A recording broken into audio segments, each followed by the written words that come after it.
به نام خدا سلام.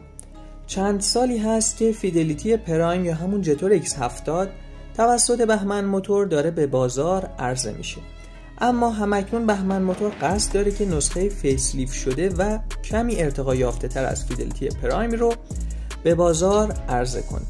خب ببینیم بررسی مشخصات فیدلیتی الیت.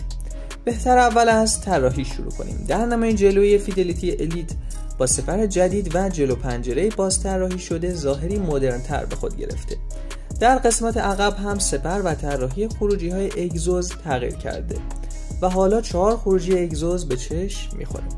اما پیشرانه، این خودرو هم از همون پیشرانه 1.5 لیتری توربو شارژ به همراه گیربکس 6 سرعته اتوماتیک 2 کلاچه تر بهره میبره و توان تولیدی 155 اسب بخار و 230 نیوتن متر گشتاور رو به چرخهای جلو انتقال میده.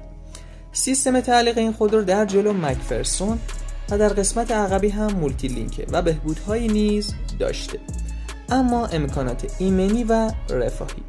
امکاناتی چون 4 کیسه هوا، سیستم کنترل پایداری و کشش، رادار نقطه کور، دوربین 360 درجه و همچنین امکاناتی مثل استارت دکمه‌ای، صندلی‌های جلو با تنظیم برقی و گرم کن و سرد کن، نمایشگر 10 اینچی، کلاستر دیجیتال، ترمز پارک برقی و اتو هولد، دسته‌دنده الکتریکی، سنسور پارک جلو و عقب، نورپردازی کابین، شارژر وایرلس، سقف پانوراما و چیزای دیگه است.